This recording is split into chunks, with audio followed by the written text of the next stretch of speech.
Imagine you are standing alone on a rocky shore long before the first camera was ever imagined, before maps had edges, before the word ocean existed, and before anyone knew that the blue band on the horizon was connected to anything beyond their own bay. The wind smells of salt and rotting kelp. Gulls cry overhead, and in front of you the sea heaves and respires like some enormous living creature whose moods shape your destiny, yet whose body you can neither see nor measure, only feel at your feet as the foam curls around your toes and then withdraws again with a persistent, patient tug that has been repeating for billions of years. The water moving around your ankles is older than any myth that will ever be told about it, because the molecules that make up the sea were forged in stars that lived and died long before Earth cooled, and the journey from cosmic dust to rolling waves involved collisions of planetesimals, volcanic exhalations of steam, and the slow rain-out of water vapour that turned a molten world into one veiled in storms and lightning, where for millions of years the only colours were black rock, grey cloud, and the shine of newly fallen oceans pooling in the hollows of a raw, cratered crust. For hundreds of millions of years, these earliest organisms, whether free-floating microbes or film-like mats clinging to rocks, had no eyes, no bones, no shells, and no inclination to leave the water that sheltered them from ultraviolet radiation and temperature extremes, so the world's entire biosphere was essentially an invisible, microbial sea within the sea, quietly altering the composition of the atmosphere above it by exhaling gases as waste products, which is how oxygen, poisonous to many of those original organisms, gradually accumulated, turning iron-rich seas from green to blue as dissolved metals oxidized and sank to the seafloor in layered mineral deposits that humans would one day mine. When complex multicellular life finally surged into being during the Cambrian explosion roughly 540 million years ago, it did so almost exclusively in the ocean, as if the sea were an experimental ground where evolution could play with elaborate body plans, trilobites scuttling across the sediment, anomalocaridids with spiny appendages swooping through clear water,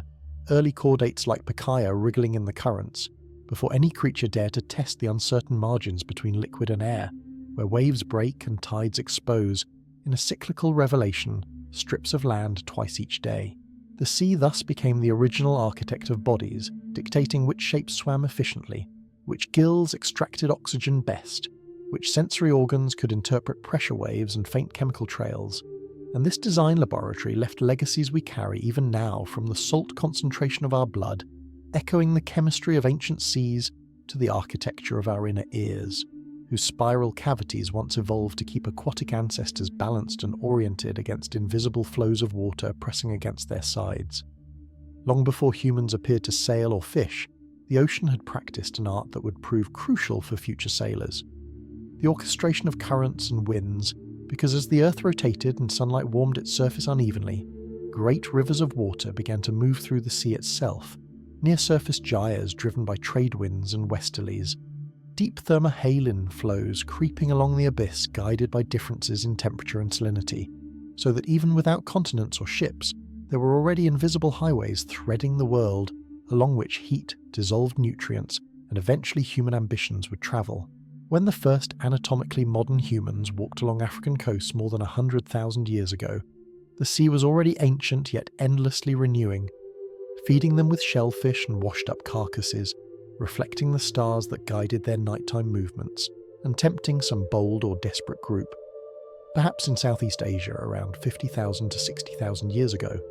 to lash together rafts of bamboo or logs and push away from the safety of the beach toward islands invisible beyond the curve of the horizon, inaugurating the long, dangerous conversation between human curiosity and saltwater that would reshape our species' destiny. The earliest ocean crossings we know of, such as the journey that carried humans to Australia, when sea levels were lower and continents were closer yet still separated by channels too deep to wade, demonstrate that even Stone Age mariners could read the sea's subtle language, the direction of swells rolling in from storms far beyond sight, the flight paths of birds that needed land to roost,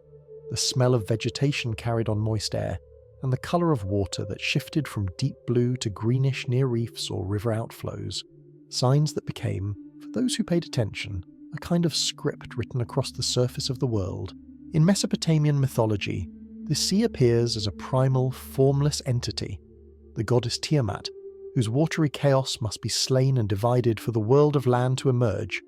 while the freshwater deep, the Apsu, is imagined as a hidden reservoir beneath the earth, so that to the Sumerians and Babylonians, the boundary between river, marsh, and sea was both sacred and precarious,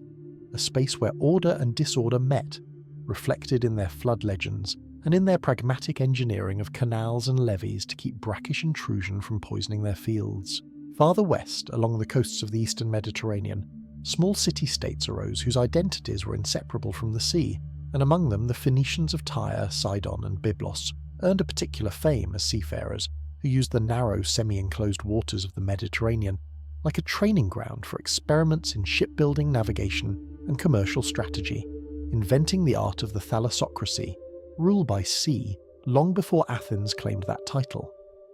Phoenician mariners learned to harness coastal currents and seasonal winds, hugging shorelines when possible, but venturing into open water when necessary, guided at night by stellar asterisms like the Lesser Bear, which they passed down as the Phoenician Star,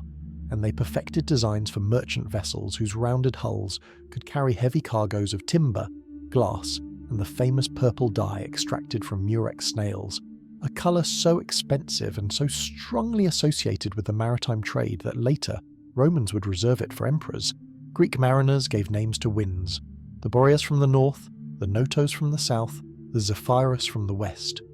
because they felt directly, on the fabric of their sails, the invisible forces that modern meteorology would later map as pressure gradients and temperature differentials, and their ships, narrow triremes with 3 banks of oars, became extensions of the coastal polities that built them, able to project power across fragmented archipelagos, where no single city could dominate without mastery of surrounding waters. The Battle of Salamis in 480 BCE offers a vivid example of how intimately ancient strategy depended on the physical behaviour of the sea, because the Greek commander Themistocles lured the larger Persian fleet into the constricted straits near the island of Salamis, where local knowledge of currents and winds allowed the more manoeuvrable Greek triremes to ram and disable their opponents, turning the sea into both battleground and ally, its narrowness amplifying the advantage of organisation and familiarity over sheer numbers. While philosophers speculated about whether the ocean encircled the world and whether there might be more continents beyond the Pillars of Heracles at the Strait of Gibraltar, practical Greek sailors like Pythias of Massalia quietly embarked on voyages that stretched the edge of the known map. Pythias sailed north around 325 BCE, reached the misty coasts of what we now call Britain, and pushed on perhaps to Iceland or Norway, where he encountered a strange phenomenon he described as a mix of air, water and earth, likely sea ice and slush in the Arctic Ocean, and carefully observed the relationship between the moon and the tides, correctly inferring a connection that earlier cultures had felt but not quantified. Beyond the Mediterranean basin, another great maritime network developed across the Indian Ocean, linking East Africa, Arabia, India, Southeast Asia, and eventually China, in a web of seasonal voyages synchronized with the monsoon winds, which reversed direction between summer and winter due to differential heating between land masses and the ocean. And Arab, Persian, and Indian sailors learned to read not only the onset of these winds, but also the swell patterns and cloud formations that heralded their shifts, allowing for predictable, if still perilous, trade circuits centuries before Europeans rounded the Cape of Good Hope. On the coasts of the Indian subcontinent, shipbuilders crafted stitched plank vessels, their hulls sewn together with coconut fibre rather than nailed, an adaptation to the scarcity of metal and the corrosive nature of salt water that allowed these dhows to flex with waves rather than crack, and inscriptions and travellers' accounts from as early as the first millennium CE speak of ports like Muziris and Calicut, where spices, textiles, elephants, and even ideas, religions like Buddhism and Islam, crossed the sea atop creaking decks perfumed with pepper, clove and sandalwood. The apex of that Chinese blue water ambition materialized in the early 15th century under the Ming Admiral Zheng He, a Muslim eunuch from Yunnan who commanded enormous treasure fleets, some ships reputedly over 120 meters long, dwarfing the caravels Europeans would later sail across the Atlantic. His armadas visited ports from Champa and Java to Calicut, Hormuz, and possibly as far as East Africa, projecting the prestige of the Yongle Emperor across the Indian Ocean's watery trade routes and demonstrating that technologically China had all the ingredients to become a dominant maritime power beyond its own coastal seas. Yet, for reasons rooted in internal politics, financial burdens, and a renewed focus on defending agrarian heartlands against land-based threats, the Ming court abruptly turned away from oceanic ventures, dismantling Zhenghe's shipyards and effectively erasing the imperial memory of Blue China, leaving the Indian Ocean's long-distance trade once again largely in the hands of Arab, Indian and Southeast Asian mariners, who continued, season after season, to trust their lives to monsoon-tossed waters, whose winds were as predictable on the scale of centuries as any human empire was fleeting. In northern latitudes, another group of sailors learned to treat freezing seas as highways rather than barriers. The Norse, whose clinker-built longships with shallow drafts and overlapping planks could slip up rivers, beach easily, and yet also handle Atlantic swells. Setting out from fjords in Norway and Denmark, these mariners pushed along the coasts of the British Isles, across the North Sea's Grey Chop, and westward to Iceland, Greenland, and eventually the shores of North America around the year 1000 CE, where sagas speak of Vinland, a land of wild grapes and timber that scholars now associate with archaeological remains at Lanceau Meadows in Newfoundland. For the Norse, the ocean was both a path and a peril, personified in myths of Jörmungandr, the world's serpent encircling the sea, and Aegir, a giant who brewed ale for the gods in a cauldron so large it required their combined strength to lift. These stories reveal an understanding that beneath the surface, calm of a fjord or the occasional kindness of a fair wind lay a deeper, more impersonal power, capable of snapping masts, scattering fleets, or filling a ship's hull with drifting ice, and that respect for the sea's unpredictability is echoed in the laconic tone of their historical accounts, which often record ships and crews vanished without explanation between one summer's departure and the next winter's gossip. Portuguese mariners methodically probed down the West African coast, establishing a chain of fortified trading posts, while gradually learning the behaviour of winds and currents around the bulge of Africa. They discovered, for instance, that hugging the coastline on the southward journey exposed ships to fickle breezes and opposing currents, whereas swinging far out into the open Atlantic allowed them to latch onto the more reliable northeast trade winds, a counterintuitive tactic known as the volta do mar, or turn of the sea, which required trusting an invisible logic of air and water over the comforting sight of land. When Bartolomeo Dias finally rounded the storm-lashed Cape of Good Hope in 1488, he did so by essentially surrendering to the South Atlantic circulation, looping far out and then curving back toward the African coast, at a lower latitude where the westerlies blew eastward. The violent seas and terrible weather he encountered near the Cape earned it the ominous nickname Cape of Storms, but King John II, sensing its economic promise, renamed it the Cape of Good Hope, a linguistic act of will that framed one of the most treacherous maritime choke points on Earth as a gateway rather than a barrier. Magellan's expedition, which completed the first circumnavigation after his death, revealed another of the sea's deceptive traits, its capacity to appear gentle while concealing lethal scarcity, because after threading the treacherous strait at the southern tip of South America into an expanse they named the Mar Pacifico for its misleading calm, the crew endured months of hunger and scurvy in the featureless blue, their suffering reminding us that the visual tranquility of a glassy sea says nothing about its lack of fresh water, arable soil, or edible resources once one sails far from coasts and river plumes where nutrients and fish concentrate. As European empires carved global maritime trade routes across the Atlantic, Indian and Pacific Oceans, the need for more accurate navigation grew acute.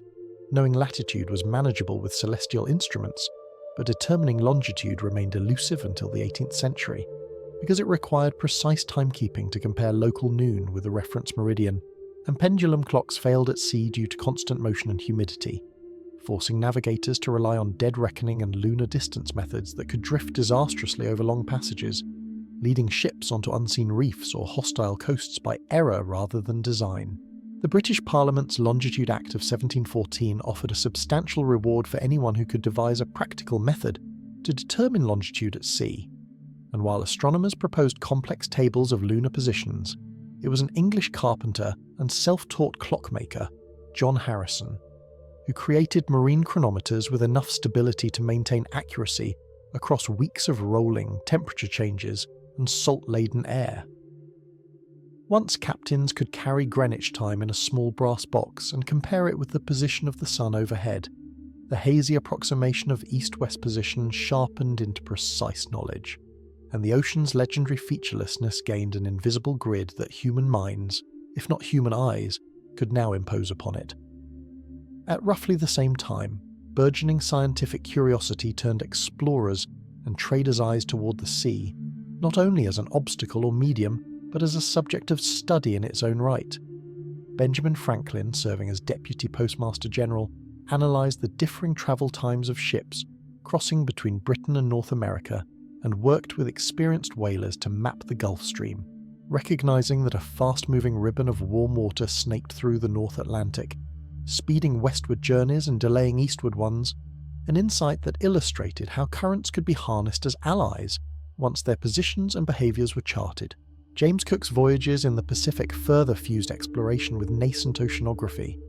His crews took systematic depth soundings with weighted lines, sampled seawater temperatures at various latitudes, and observed phenomena like coral reef formation, contributing to later theories by Charles Darwin that explained how ring-shaped atolls might represent the final stage in a volcanic island's subsidence, with coral growth keeping pace with the sinking rock, so that what remains is a ring of living limestone encircling a shallow lagoon where waves break far from any visible landmass. Darwin's insight into reefs exemplified how understanding the sea required seeing across multiple timescales: daily tides, seasonal storms, centuries of coral accretion, millennia of volcanic uplift and erosion. And when the 19th century's HMS Challenger expedition set out between 1872 and 1876, it extended this practice to the deep ocean itself, carrying dredging equipment, thermometers, and thousands of sample jars into waters whose depths had previously been guessed at by rough soundings, and whose life forms were assumed, by many,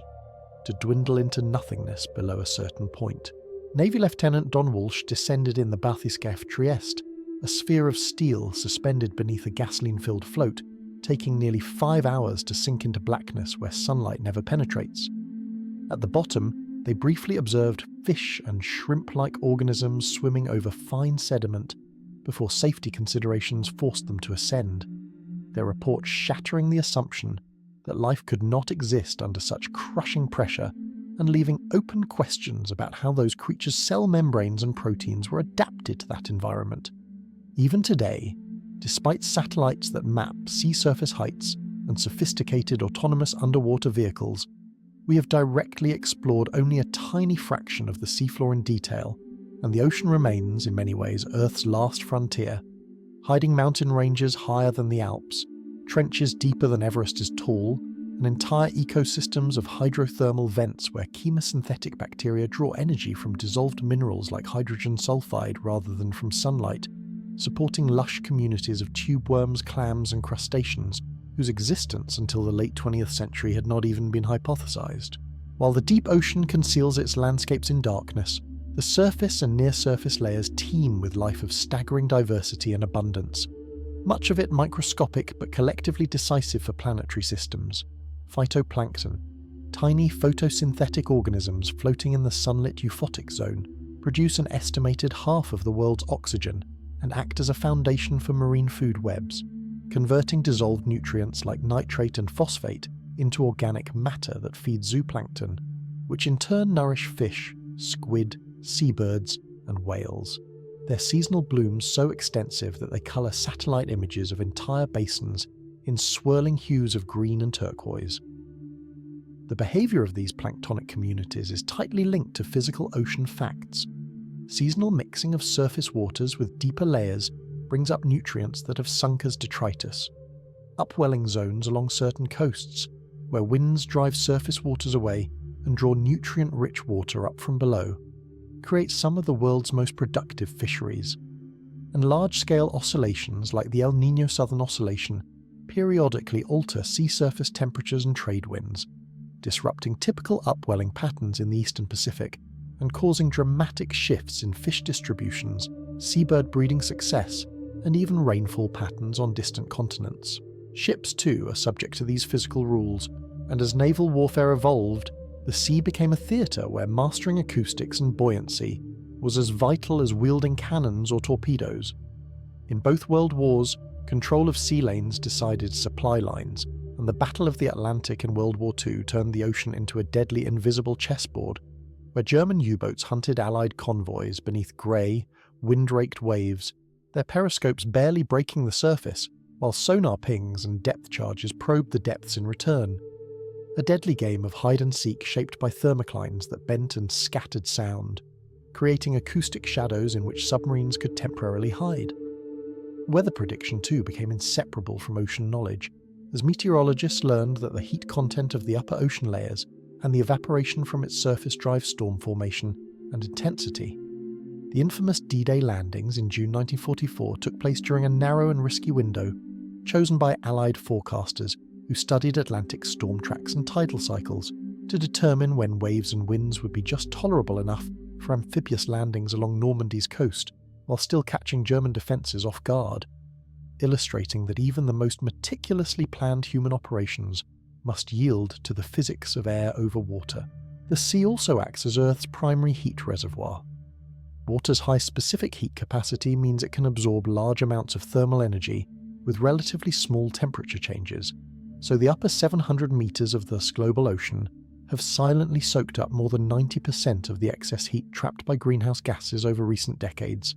mitigating atmospheric warming at the cost of altered stratification, expanded low oxygen zones, and stressed ecosystems, as tropical corals bleach when water temperatures exceed their tolerance by even a degree or two for extended periods, and poleward shifts in isotherms trigger redistributions of fish species that challenge traditional fishing communities and management regimes. Our exploitation of the sea as larder has been as intense as our use of it as climate buffer. Industrial fishing fleets equipped with sonar, GPS, and massive nets have scoured continental shelves and upwelling regions for high-value species like cod, tuna, and anchoveta, often reducing populations faster than they can replenish, altering food webs and sometimes triggering collapses that historical records reveal only in retrospect, such as the New England cod fisheries that once seemed inexhaustible, yet dwindled sharply in the late 20th century after centuries of heavy extraction and technological reinforcement of human predatory capacity. Beyond deliberate harvest, the sea now receives an unceasing drizzle and sometimes deluge of our wastes. Plastic fragments from packaging and fishing gear drift in all basins, concentrating in gyres like the North Pacific garbage patch, where currents corral floating debris into diffuse soup-like accumulations that birds and fish mistake for prey, while microplastics small enough to be ingested by zooplankton have been found from surface waters to deep-sea sediments, threading human polymers into marine food chains whose ultimate apex predators, in many cases, are ourselves. Yet alongside this litany of impacts, the sea simultaneously carries astonishing testaments to resilience and ongoing mystery. Hydrothermal vent ecosystems appear to wink on and off as tectonic activity shifts, yet within years of a vent's birth, chemosynthetic bacteria colonize it, and dense clusters of specialized animals follow. Whale populations, some of which were driven to the brink by 19th and 20th century whaling, have shown tentative recoveries under international protection regimes, their long migrations once again drawing sinuous paths across basins, and their bodies, when they die and sink, become whale falls, isolated butives that support unique deep-sea communities for decades as scavengers. Worms and microbes slowly dismantle and recycle bone and flesh. The ocean floor also carries one of the hidden infrastructures of our digital civilization. Thousands of kilometers of fiber-optic cables laid across abyssal plains and under continental slopes,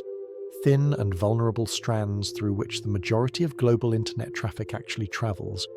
meaning that when you send a message across the world, it often pulses as light through glass threads bundled and armoured, resting in cold darkness where fish drift and sediment settles at a millimetre per millennium, a juxtaposition of flashing near instantaneity and geological slowness that encapsulates the strange temporal layers at play in any human-ocean interaction. In addition to these passive conduits, there now roam remotely operated vehicles and autonomous underwater drones, tethered or free-swimming machines with cameras and sensors that can withstand pressures and darkness beyond human tolerance, returning images of shipwrecks like the Titanic lying in spectral stillness 2.5 miles down, their iron hulls slowly dissolving under the work of specialized rust-eating bacteria, as well as of natural formations such as methane hydrate mounds and manganese nodules scattered across some deep plains like black potatoes imbued with strategic metals, cobalt, nickel, rare earth elements that have already drawn the interest of industries eyeing the seabed as the next mining frontier. Tsunamis, despite their dramatic arrival at coasts, originate as subtle, often almost imperceptible disturbances in the open ocean when undersea earthquakes, landslides, or volcanic eruptions displace huge volumes of water, generating long wavelength, low amplitude waves that can travel across entire basins at jetliner speeds, before shoaling into devastating walls of water that run far inland. Historical records, from the 1755 Lisbon event to the 2004 Indian Ocean and 2011 Tohoku disasters, underscore how intimately coastal societies' fates are tied to tectonic processes unfolding silently along subduction zones and mid-ocean ridges far offshore. Internal waves, another of the sea's hidden dynamics, propagate not along the surface but along density interfaces within the water column, such as the thermocline, where warmer, lighter water lies above colder, denser layers, and satellite imagery occasionally reveals their presence as bands of alternating smooth and rough patches on the surface, particularly near straits and shelf breaks. These waves, invisible to the naked eye from a beach, can reach heights of hundreds of meters underwater, mixing nutrients and influencing submarine operations, yet they remain poorly known to the general public, who more readily imagine whitecaps and storm crests than these silent, subterranean undulations. At the two polar ends of the planet, the sea takes on forms that challenge our everyday conception of liquid water. In the Arctic, ocean is capped seasonally or perennially by a mosaic of sea ice flows, pressure ridges, and leads of open water, creating a habitat for organisms like polar bears, seals, and ice algae growing on the underside of ice sheets. While in Antarctica, vast ice shelves project over the Southern Ocean, carving icebergs that drift and slowly melt, releasing fresh water and nutrients into surrounding waters and influencing global thermohaline circulation patterns, so that the cracking and melting of ice heard by penguins and seals reverberates in subtle ways through monsoon rains thousands of kilometers away. Below some thick Antarctic ice shelves and in subglacial lakes like Lake Vostok, scientists have found liquid water isolated from the atmosphere and direct sunlight for hundreds of thousands of years, populated by microbial communities eking out a living from dissolved minerals and the faint chemical gradients between ice, rock, and water, offering analogues for what life might be like in extraterrestrial oceans beneath the icy crusts of moons such as Europa and Enceladus, where gravitational flexing by parent planets likely maintains subsurface seas that we cannot see but can infer from magnetic field measurements and plume observations. Thus, our relationship with Earth's sea increasingly informs how we imagine oceans elsewhere in the cosmos. The chemistry of salt water, the physics of convection and tides, and the spectrum of ecological possibilities demonstrated in Earth's depths all become templates against which we envision alien oceans stirred by different moons, lit by different suns, and composed perhaps not of H2O but of liquid hydrocarbons or ammonia water mixtures, yet still governed by the same universal laws that choreograph waves on your local beach and tsunamis in the Pacific alike. In the end, every fact about the sea, from the proportion of earth it covers, to the thickness of its mixed layer, to the migratory routes of bluefin tuna, to the distribution of microplastics in its gyres, to the wattage of bioluminescent flashes in the midnight zone, to the bandwidth of data flowing through cables along the abyssal plains, traces back to a single, humbling realization that this restless, enveloping ocean is not merely a backdrop for human drama, a blue gap between continents on maps, but the primary medium in which life arose and through which climate, chemistry, and culture constantly interact, shaping a planet that, from afar, would be named not for its land but for the shimmering, ever-moving water that defines it. As navies grew stronger and maritime trade more lucrative, disputes over fisheries, shipping lanes, and seabed resources multiplied, leading eventually to the modern framework of the United Nations Convention on the Law of the Sea in the late 20th century, a sprawling legal charter that divides ocean space into nested zones, territorial seas where states exercise full sovereignty, contiguous zones where they can enforce customs and immigration laws, exclusive economic zones stretching 200 nautical miles from shore, giving coastal nations special rights over fisheries and seabed resources, and the high seas beyond, where freedom of navigation, overflight and laying submarine cables is preserved as a sort of planetary inheritance for all. Beneath even those claims, another layer of legal architecture governs the deep seabed beyond national jurisdiction, deemed the common heritage of mankind, managed by an institution headquartered far from any ocean, in Kingston, Jamaica, that reviews mining applications and debates how benefits from any future extraction of polymetallic nodules or massive sulfide deposits should be shared, revealing how much human culture has come to view even the most remote abyss not as an untouched realm, but as a potential extension of the terrestrial resource frontier. Yet while diplomats argue over clauses and boundaries, the day-to-day reality of the sea often follows older, rougher rules, especially in regions where coastlines are fractured and governance fragile, and where piracy, thought by some to be a relic of the age of sail, has reappeared in modern dress. Small skiffs armed with automatic rifles and rocket-propelled grenades, intercepting laden tankers and freighters along choke points like the Strait of Malacca or off the Horn of Africa, exploiting both the density of global shipping traffic and the difficulty of policing thousands of square kilometres of moving water.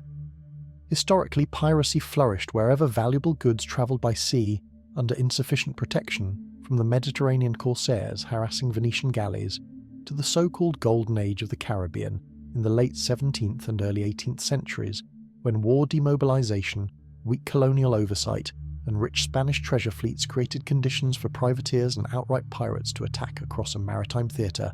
marked not by neat front lines, but by secret coves, hidden sandbars, and rumour, and the same physical ambiguity that makes the ocean hard to own also makes it an ideal hiding place for those who defy ownership altogether.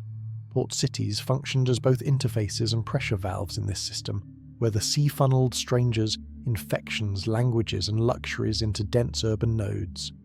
Venice rose literally from the lagoons of the Adriatic, its foundations sunk into mud and silt, its wealth built on controlling the maritime crossroads between the eastern Mediterranean and western Europe, while Amsterdam's concentric canals mirrored the geometry of trading routes that extended from the Baltic to the Indies, and later Singapore became a microcosm of the entire Indo-Pacific maritime world, anchored at the nexus of the Malacca and Singapore Straits, where ships entering from the Indian Ocean compressed into one of the busiest sea lanes on Earth. Each of these cities developed a culture shaped by the presence of salt water and distant horizons. Arsenals where ships were mass-produced with assembly line efficiency centuries before industrial factories. Bourses and exchanges that underwrote risky voyages with intricate insurance contracts. Taverns full of sailors' songs that blended dialects from dozens of ports, and dockside districts where customs officials, smugglers, priests and prostitutes all moved to a rhythm dictated not by fields and harvests, but by tides, arrival schedules, and the unpredictable delays of storms hundreds of miles away. Even so, the ocean's power to surprise repeatedly shattered human assumptions of control, and maritime disasters etched themselves into collective memory, each one a collision between human design and natural force. In 1816, the French frigate Méduse ran aground on a sandbank off the coast of present-day Mauritania, its incompetent captain having ignored soundings and local pilot advice, and the consequent attempt to ferry passengers to shore on a hastily built raft ended in starvation, cannibalism and massacre, later immortalised by Theodore Géricault's massive painting, which turned a specific navigational blunder and the pitiless swell of the West African coast into an indictment of political misrule and a haunting visual parable of humans adrift in an uncaring sea. Whaling, that brutal but once economically vital industry, illustrates another facet of the sea's history. For centuries, massive leviathans were hunted primarily not for meat, but for oil and baleen. Their rendered blubber-lighting street lamps in European and American cities and lubricating machinery during the early stages of the Industrial Revolution, tying urban nightscapes and factory floors directly to the migratory circuits of creatures traversing vast ocean basins. And when petroleum eventually replaced whale oil in the late 19th century, it was less out of moral concern than economic convenience, with conservation-driven restrictions on whaling emerging only later, after the scale of decimation had become obvious. The marine mammal migrations that whalers learned to track by experience, humpback singing in tropical breeding grounds, then travelling to polar feeding areas where upwelling brings nutrients to the surface, testify to an intricate choreography between climate, productivity and animal behaviour,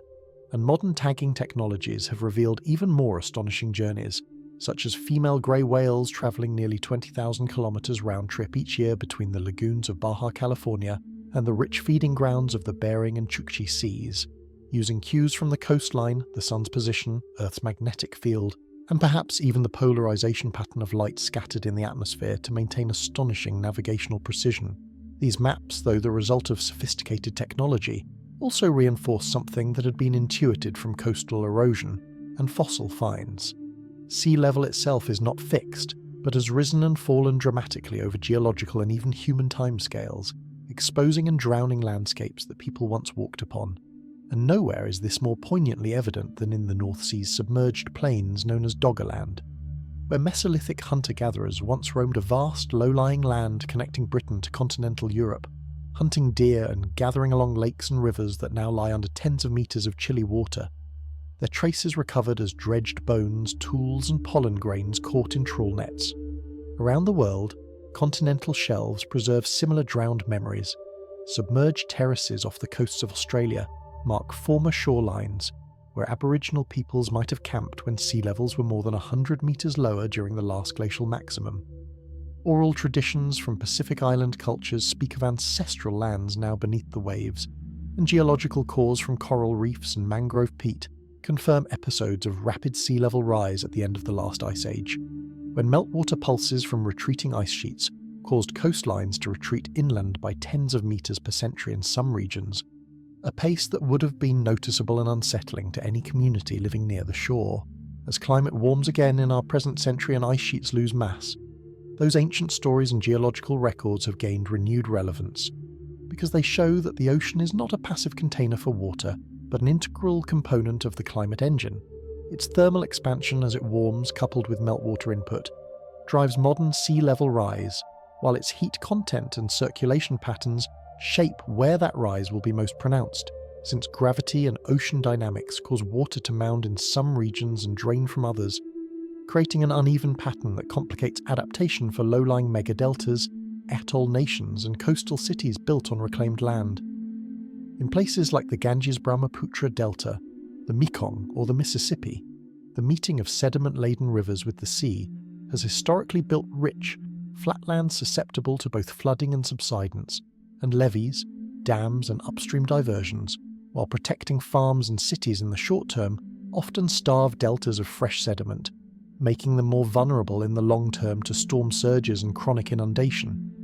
Thus, the same sea that delivered fertility through brackish estuaries now, amplified by human engineering and climate change, threatens to reclaim land at rates that challenge our assumptions about permanence of property, borders and cultural homelands. Culturally, the sea has served as both literal and metaphorical edge, inspiring myths of underworlds and paradises beyond the western horizon. In Greek imagination, the Isles of the Blessed lay somewhere out past the known islands, bathed in gentle breezes, while in medieval Christian cosmology, the ocean bounded the orbis terrarum, beyond which only monstrous races and the waters of chaos might be found, and in Japanese tradition, the Dragon King's palace lay beneath the waves, a realm of timeless beauty and danger visited fleetingly by fishermen and heroes who always returned changed, if they returned at all. These stories reflect a psychological truth about the sea's dual nature. From the beach, it appears as both a barrier shutting us off from what lies beyond, and a tantalizing road toward the unknown, and this ambivalence permeates artistic representations from J.M.W. Turner's swirling, almost abstract seascapes which capture the sheer energy and light of storm-tossed waters, to Hokusai's famous Great Wave off Kanagawa, whose curling, claw-like crest dwarfs the tiny boats beneath, framing Mount Fuji in the distance, and reminding viewers that, in a maritime culture like Edo period Japan, the sea was simultaneously workplace, threat and aesthetic subject. Musically, the sea's rhythms and moods have been echoed in compositions that tried to translate water's dynamics into sound. Claude Debussy's La Mer, written in the early 20th century, uses shifting harmonies and layered motifs to evoke sunlight on waves, the heave of swells, and the surging power of storms, while traditional sea shanties, though far simpler in structure, harnessed collective rhythm to coordinate labour aboard sailing ships, raising anchors, trimming sails, hauling lines, turning the crew's relationship with the vessel and the waves into a call and response between human voices and creaking wood. Underwater, however, the sonic world diverges radically from our air-oriented expectations, and in the 20th century, as hydrophones were deployed widely for both military and scientific purposes, a startling discovery emerged. The ocean is far from silent, filled instead with a dense chorus of natural and anthropogenic noise, from the low moans of fin and blue whales whose calls can span dozens of hertz and propagate across vast distances, to the crackle of snapping shrimp in coastal shallows whose collective clicking can dominate local soundscapes, to the continuous roar of distant storms transmitted through the water, layering over the throbbing of ship propellers and the pings and chirps of sonar systems. When the first underwater habitats like Conself and Sealab were introduced in the 1960s, they were portrayed almost as prototypes of future underwater cities, speculative glimpses into a possible path where humans might colonize the ocean as a second Earth. But the technical difficulty, cost and psychological strain of living in confined, high-pressure environments quickly narrowed these experiments' scope to scientific and industrial applications. Still, the images of aquanauts peering out of portholes into schools of fish and wandering rays have lingered in popular imagination, feeding a persistent fantasy of human adaptation to the sea that runs parallel to more practical efforts to protect the coasts and shallows where our actual homes stand. Parallel to those undersea dreams, engineers and planners have turned to the ocean as a site for renewable energy generation, recognizing that waves, tides, and offshore winds represent vast reservoirs of kinetic and potential energy. Tidal power schemes like the Rance tidal power station in France have, since the 1960s, harnessed the regular rise and fall of water in estuaries by channeling it through turbines, while newer projects experiment with underwater windmills, submerged turbines placed in strong tidal streams that spin as currents flow past, converting the perpetual push and pull of lunar-driven tides into electricity. Yet these technologies must contend with marine fouling, corrosion, and the ecological impacts of altering current patterns and sediment transport. Offshore wind farms have proliferated more rapidly, especially in the North Sea and off the coasts of Europe and China, exploiting the fact that winds over the sea tend to be stronger and more consistent than over land, and their towering turbines, anchored to the seafloor or floating in deeper waters, now form new artificial vertical structures in the marine environment around which fish aggregate and seabirds sometimes collide, while shipping routes are subtly adjusted to thread between arrays, proving that even our attempts to solve global problems like climate change through renewable energy leave new imprints on the seascape that must be weighed and managed. Beyond energy, the sea is increasingly seen as a potential frontier for food production in a century of growing population and land constraints. Aquaculture, the farming of fish, shellfish and seaweeds, already supplies more than half of the world's seafood by weight, with coastal pens raising species like salmon and sea bream, while offshore ventures explore cultivating kelp forests and mussel lines in nutrient-rich waters where they require no fresh water, fertilizer or feed, turning dissolved nutrients and sunlight directly into edible biomass, and offering the tantalizing possibility of protein production that treads more lightly on terrestrial ecosystems, provided that disease, genetic escape, and waste management challenges are addressed. Seaweeds, in particular, have garnered attention not only as food, but as potential tools for carbon sequestration and bioplastic replacement, given their rapid growth rates and ability to absorb dissolved carbon dioxide, and historical records show that coastal communities have long harvested kelp and other macroalgae for everything from fertilizer to iodine extraction. On the storm-battered coasts of Ireland and Scotland, for instance, kelp-burning kelpers once tended mounds of drying seaweed, their smoky fires connecting intertidal harvest with global chemical markets, a modest but telling example of how even humble marine plants have linked shore villages to far-flung economic networks. Cultural practices around fisheries and ocean harvest reflect deep knowledge accumulated over generations. Japanese Aema divers, often women, have for centuries collected abalone and other shellfish, while enforcing informal no-take zones and seasonal closures that sustained local stocks. Polynesian Rahoe systems designated certain reefs or lagoons off-limits at specific times, both as spiritual observances and practical conservation measures. and in northern Europe, traditional cod fishers once observed unwritten rules about spawning grounds and gear types, only for many of these informal arrangements to be overridden in the 20th century by industrial fleets and distant water trawlers, whose capacity, backed by subsidies and refrigeration technology, overwhelmed the regenerative pace of fish populations. The transformation of fishing from a local, seasonal pursuit into a globalized industry has introduced paradoxical patterns, where a fish might be caught off the coast of Africa, frozen, shipped to Asia for filleting, then sent to Europe or North America for retail, its journey tracing arcs across oceans whose currents and temperatures also influence the fish's own life cycle, such that scientists tracking stock health must now consider both ecological dynamics and the complex web of international demand, processing, and regulation that determines when and where different species are most heavily targeted. That uncertainty also shapes the psychological experience of individuals at sea,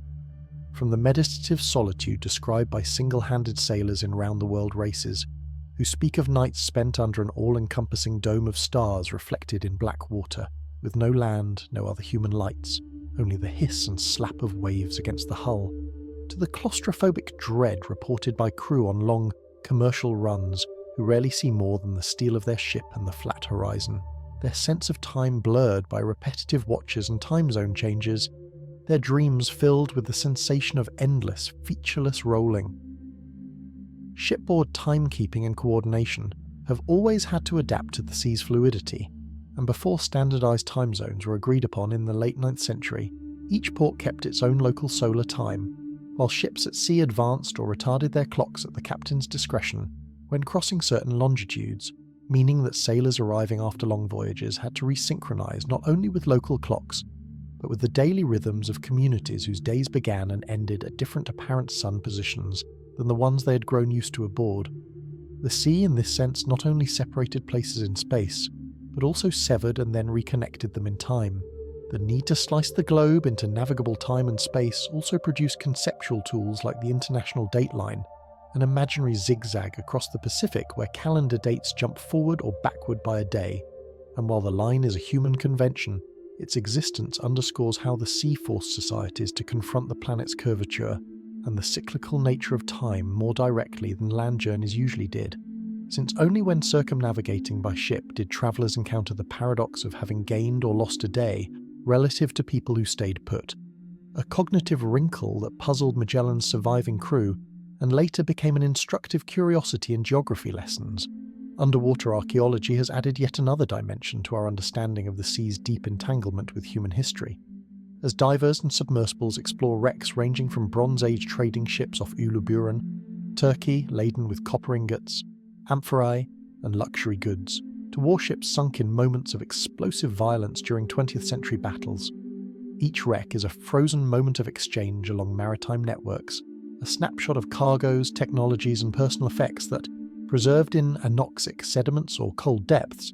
can tell us about trade routes, diet, shipbuilding techniques, and even the social hierarchy aboard vessels where officers' quarters and common sailors' bunks were starkly differentiated. Preserving these underwater cultural heritages presents unique challenges because exposure to oxygen and biological activity after excavation can accelerate deterioration that had been arrested in dark, cold, or low oxygen conditions, and conservation labs must keep recovered timbers, metals, and textiles in carefully controlled baths for years to stabilize them. Meanwhile, the wrecks that remain in situ face looting, trawling damage, and industrial development, so international conventions now attempt to extend archaeological protections beneath the waves, recognizing that the sea is not merely a sink for drowned things, but a vast museum of human endeavors and tragedies. In the 19th century, the opening of artificial canals at Suez and later Panama rearranged global maritime geography by connecting basins long separated by natural land barriers. Suez joined the Mediterranean to the Red Sea and, by extension, the Indian Ocean, shortening the route between Europe and Asia by thousands of kilometers and redirecting trade away from the stormy Cape of Good Hope, while Panama linked the Atlantic and Pacific, allowing ships to avoid the hazardous southern capes of the Americas. Yet these engineering feats also allowed marine organisms, from jellyfish to algae to invasive fish species, to cross ecological boundaries, altering biogeography and sometimes disrupting native communities in their new homes. Marine protected areas themselves, whether small no-take zones around coral reefs or vast reserves, like the Papahanaumokuakea Marine National Monument in the Central Pacific, represent a relatively new chapter in how humans conceptualize the sea, not only as resource and route but as ecosystem worthy of preservation for its own sake and for the services it provides, from supporting fisheries through spillover effects to buffering coastlines against storms and sequestering carbon in mangroves, salt marshes and seagrass beds, sometimes called blue carbon habitats, for their disproportionate role in locking away organic carbon in sediments. The success of such protected areas often hinges on enforcement, community buy-in, and the mobility of the species they aim to conserve. For fish and marine mammals do not respect jurisdictional lines, and a sanctuary that protects only part of a migration corridor may offer limited benefits. Nevertheless, empirical studies have shown that well-managed marine reserves tend to harbour larger, more abundant fish and invertebrates, and their existence signals a growing awareness that the ocean's capacity to absorb our impacts is not infinite, that its regenerative powers are remarkable but not inexhaustible, and that, in a sense, we must now deliberately curate the health of a system that once seemed beyond our ability to significantly alter.